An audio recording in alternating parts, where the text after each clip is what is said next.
Fred Nery. Today I'm going to talk to Rogerio Lima. He's a good friend of mine. He used to be a diver, sat diver, client rep. So uh, I will skip my presentation, about my skills. But if you want to know, who I am, so you can you can watch on the video 1 on this channel, or video 19, and the both I show about my career and I talk by myself. We can start to you can talk about your career, why you choose the diving career. So, and it's a pleasure for me to have you here, and this to have that interview with you. And so, talk about yourself and why you changed the parachute guy for the diving guy. Okay, hello everybody. It's a pleasure to me stay here with Fred. Fred is a long friend of mine. He doesn't told something that I will tell you now. We know ourselves since the end of our teens. Uh, we have a lot of things in common as a friends, almost same neighborhood. And I remember that I was in a paratrooper my time serving the army in Brazil. He was completing his diving course in 1982, and then after left the military service, I have some communications courses in the past century. Of course, I don't know. I don't not even know if people knew nowadays if what is telex, what is Morse, what is not electronic call. That's something very very weird on that time. But it's a matter of personal choice, and try to find out a place in the world for you and your behavior and your choices as career. And on that time in Brazil, it's very different also to share this with the commercial divers, that we have few options in Brazil on the 80s to get a diver course. So Fred and myself, we came from a Navy, Brazilian Navy diving school. On that time, it was very different because the Navy has had some number of chairs to perform the diving classes. It was opened for the different branches of armed forces in Brazil, even some foreign students also, which has to made a very tough competition to get one of these chairs, one of these desks in the classroom. Just to give one idea, we have to perform a lot of clinical, medical checks, psychological checks. 1 week of psychological checks from Monday to Friday, from 7:50 a.m. to 11:45 a.m. every day in a row, without even stand up from your chair on that desk. And then we have the classification with physical training exams. We have to be athletes, and we was real athletes. Yeah. And then the diving classes start like a grinding machine. The grinding machine was amazing because in my class, less than half of personnel reach the end of course with his diving certificate. So every week the shark ate somebody, and a lot of somebodies till the end of course. The proportion, just to give one idea, that's only 40% of the personnel reach the end of course and receive his certificates. So Yes, that was in my class, I started with 40 or a little bit more, and only 10 finished the course. My class got 28 guys and only 12 reached the end and got the certificate. Just to give a full picture, in 1984, 12 guys got the certificate among military personnel and civilian personnel, and only myself, no. Five guys came to civilian ones. Five guys came to the diving, commercial diving. Two of them left in the first 6 months. One left in 1 year, and another one left 1 year and a half later. And nowadays he's a ROV superintendent. I think it's manager nowadays. And I was the only one that followed the career through 27 years diving and 6 years as a client representative. What perform almost 33 years only in offshore and onshore activity diving.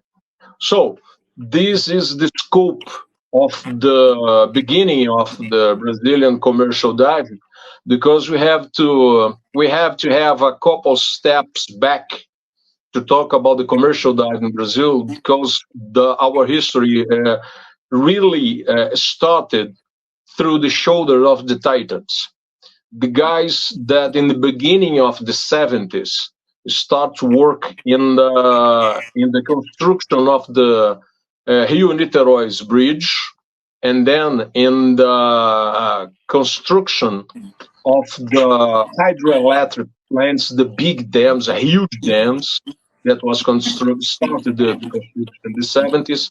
And by the end of the 70s, the offshore activity started in Brazil. And to deal with it, there was a very interesting point happening here in Brazil. One company was truly Brazilian, and they followed the United States school. The path of the choose was the U.S. Navy diving manual, and then two other companies arrived following the NOAA diving manual and U.S. diving manual also, and then become a French company that followed the French school, and then become an Italian company that followed the Italian school. So we have a lot of different the compression tables. Some of them was massively aggressive against yeah, do remember you dove with this also?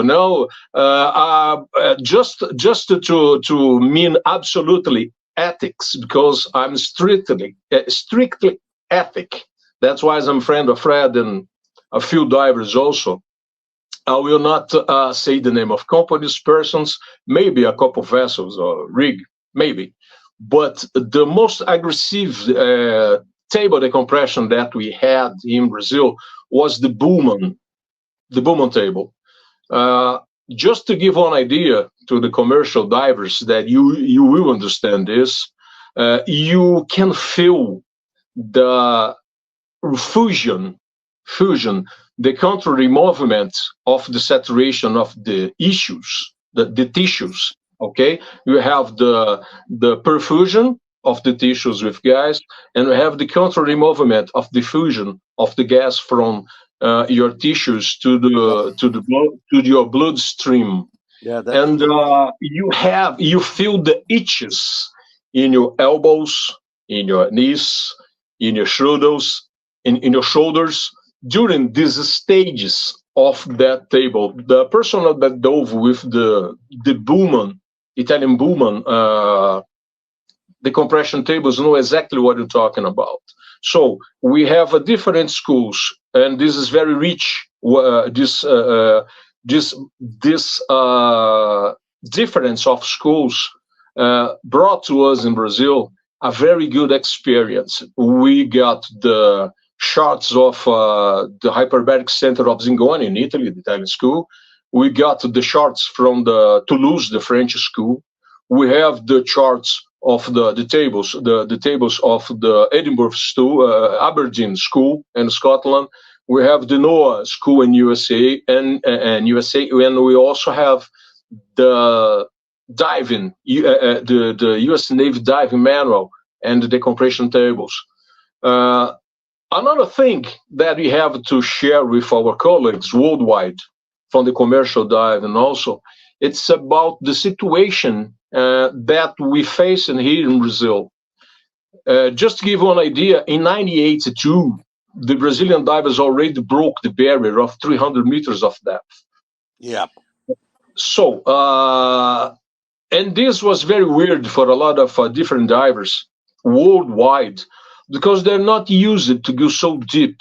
And So in Brazil, just uh cut a little bit. So I one of that guys that go that deep. yes, but it's very interesting to share this with our fellow divers worldwide also, because what's very common to us, the next saturation is gonna be the 298 meters, Mm. and we're used to say this in the same fashion that we spoke in the street. Oh, let's go to the bar, have a beer on the corner, Yeah, because it's very usual. Because it's yeah. very usual, and this happened because in Brazil we don't have the weather limitations that you can see worldwide. So the offshore start at 90 meters with bounce dive that becomes saturations. Was not uncommon. We get in a closed door and reach 110 meters in 4 or 5 minutes. Yep. we can we can smile and laugh about this nowadays, but that was our usual. So when we speak about dive till 294, 296, 298 dives, and not 300. Why not 300? Yeah. So the ourselves, and I talk about our fellow divers also. We dove here in Brazil. We have a huge shore, and we dove here throughout the year. We don't have winter seasons, summer season. Every time that we had minimum sea conditions to dive, we dove. And what's most funny, not exactly funny, but funny, then the client, general, the contractor or the client generally say, hey, we have 294 meters dive to do. 294. But what is 294? It's the hydraulic plate of the weld that we have to check. Okay, we have 2 meters of variation more, 296 meters. Hmm. But when you see a wellhead in the bottom, you have to climb to reach the table of the wellhead, you know, and you get another meter to reach the hydraulic plate to check what's Hmm. going on in the command of the valves. So 294 in the hydraulic plate, at least 2 meters of variation well, 296, at least 2 meters to climb from the seabed to the 298, and the seabed, it's not uniform. And Yep. what usually the diver's touchdown point was 300 meters when we have to work at 294, because the point of view of the client, hey, my job is Yep. 298, 294. If your touchdown point is 300, 301, 302 meters, this is your fucking business. Yes. Yeah. By the because, way, because my job we becomes work at 326 meters, about 1,000 feet. We have a lot of divings over there. I was one diver that be there, and maybe it's deeper than the 326. Like you said, maybe it's a little bit. 326 is the level of the job. Maybe we going deeper. of course different. We have to check the wages. I saw a lot of guys going offshore and doesn't make back home, and one made back homemade with less a couple of fingers, crippled, and other stuff. Even diving or do installations. In installation ops that was assisted by client reps. So that's why I told you that I will not talk about companies, people, and sometimes because we need to be strictly ethics. Hmm. Because as I told you before, we came from the shoulder of the titans, Yep. the guys that taught us how important is our job, not only for a society, a country, a community, but especially for the guy beside you, Yes. because that's the guy beside you that you have to care about. You know, I am my brother's keeper, and this is serious, very serious.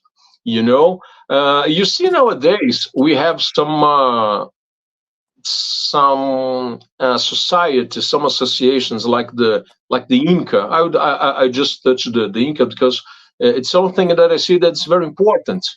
But by the other hand, how many accidents, how many emergencies we saw in our careers, not only in offshore but onshore also, uh, that the people never brought to the surface, brought to the Yep. surface Yep. to create kind of procedures and preventions. I wrote a procedure for one company how to make the check of the helmet of the superlight. In this case, is the superlight. How to check the helmet before dive in simple steps. And I think I did it 15 years ago, and still nowadays is the same. And that Yeah. and You and know this what? brings I think the and big problem is another day I talked to a friend of us about this. Is now he's working with a safety team for the companies in Brazil, diving safety teams, and he complained with me about the how hard is to implement the some procedures like you try.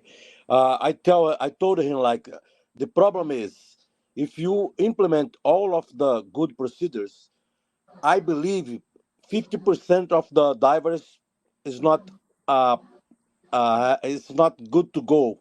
They're they're not so good, and that they're not able to do the job, and that's why sometimes they skip that way, skip the good practice, because if they follow the strictly one, the good ways, some divers not do it. They're not good enough.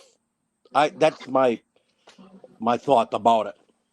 yes, I have to agree with you almost 100% because we will not agree among ourselves 100%. Smile, man, smile, man. We know each other since the past century, so and this is true. But well, Fred, my buddy, the point is, we came from diving preparation schools absolutely from excellence. You know, if you pick up the majority of the guys from our generation, uh, were the guys that reached the top.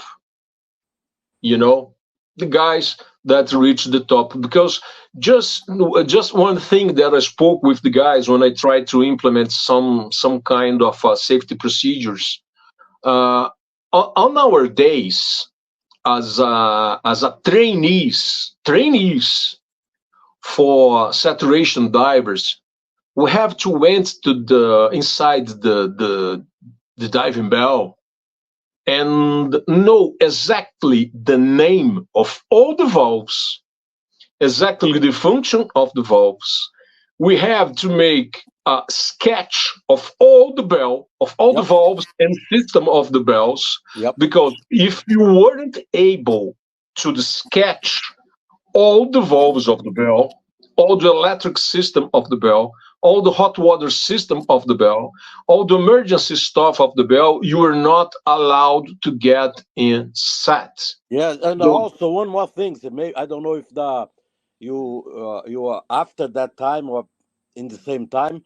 We put some cover in the ice, and I have to do in the checklist with the cover ice. exactly, we did all of this, you know, you know that swim goggles, Yep, yeah, we have to use what yep, some of that swim goggles, black, completely black. You yep, see nothing, and yep. from the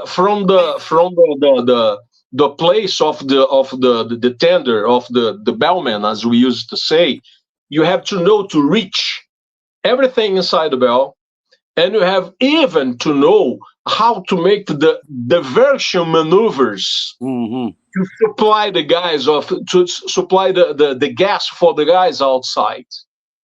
That's it. Yep. Because at any time, it's something that I don't wish to no one, right? You have to leave the bell to perform a real rescue operation, a real emergency. I really don't understand when we talk about the old divers in other places in the world why they don't use the hot water suites inside the bell. Because the first dive of every saturation from every team that we perform in Brazil, on the first dive, at the end of the dive, the bellman has to perform a real rescue mission. The diver come under the clamp weight, not exactly under the clamp weight, and when we reach and we recover the tether, the umbilical, you have 3 minutes after the start to get your mask, get to the clamp weight, and put the diver inside the belt in less than 3 minutes. And man, we did it a lot. We need to get schooled about what happened with our colleagues worldwide.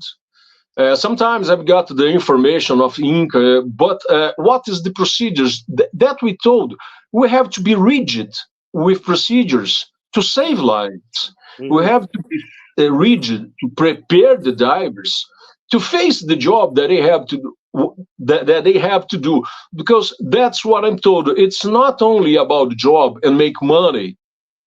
That means that you had to be your brother's keeper Yep. because you have nobody out there to give you a hand. Dots. Anyway, uh, one thing that's not so comfortable to talk over here also. In Brazil, we are the exceptions. That guys that it's able to be to speak English clearly, to Mm-hmm. participation of a conversation Yep. like this one that we're having, that we're having now in English, because people don't read, people don't prepare, and this is alert for the divers worldwide. Yep. You have to get to you culture and knowledge about your job, about the tools, about the transnational team that you deal with, Yep. about the meteorology, the biological conditions of the place that you have to go, because it's weird what I gonna see when I gonna talk now. It's not only in offshore. In construction, I also Mm-hmm. do in the huge pipes that were the people made the foundation of the buildings. And sometimes we have to dive there in the construction, you Yep. know, to pass the template on the stack of the fulcrum to see if there's some kind of bend there. And you go there in a stand-up position, and you come back in a stand-up position without seeing nothing.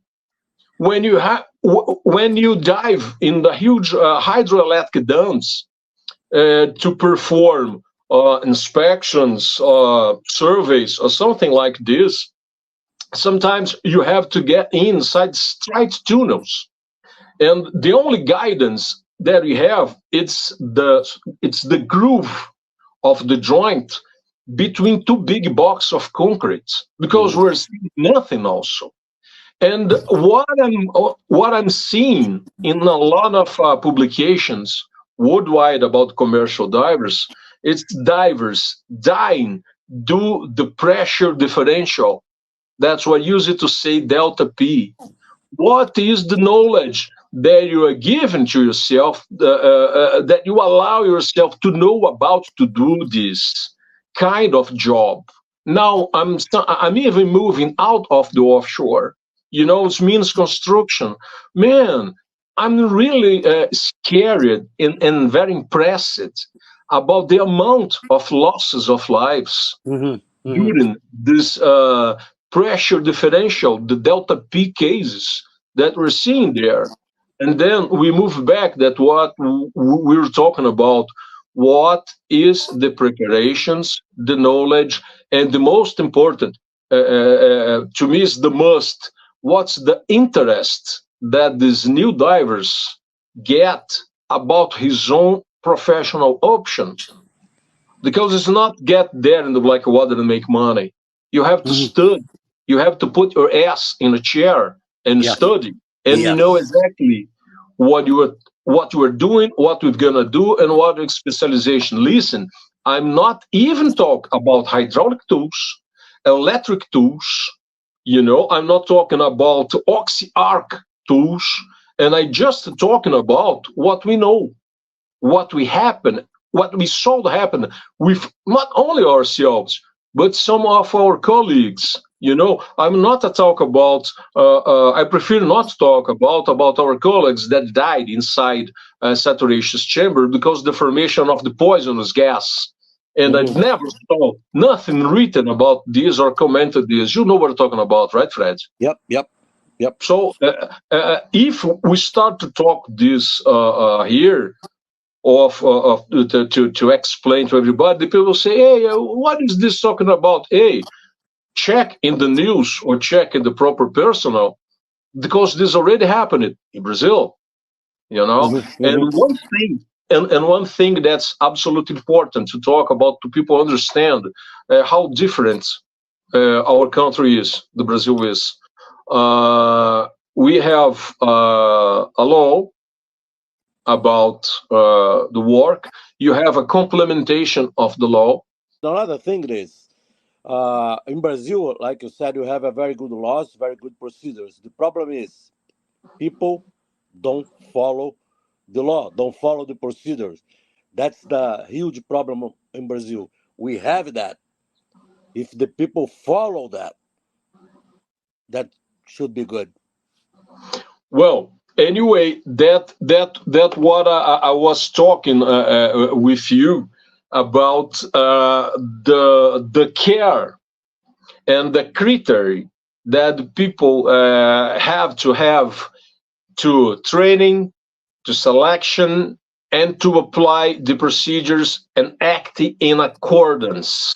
Hmm. Because, Hmm. as I told you, uh, when you choose to be a commercial diver, the first thing that you have to have is the absolutely no knowledge about the theoretically, the physics, and the matter of your profession, Hmm. because you chose it. And if you Hmm. miss something, you're not made home back. Forget about it. You're Yep, gonna be history, you that's true. know. And that's the other part of the history. You have to have the conscience and the ethic obligation to be your brother's keeper. Yep. Because otherwise, man, you are in the wrong profession. Yeah. Yeah. That's You're the right. point. This is a So profession of honored men, people that know exactly what they are doing there, because you are living in another world. We are outsiders. We are the herd. You have to make our way back home because we also has to pay our respects. And I wish to ask anybody who saw this opportunity that we are having now, by the end of this video, have a moment of silence in respect of our friends, our colleagues, worldwide, not only Brazil, that because they dedicate their lives to their profession, and they didn't came back home.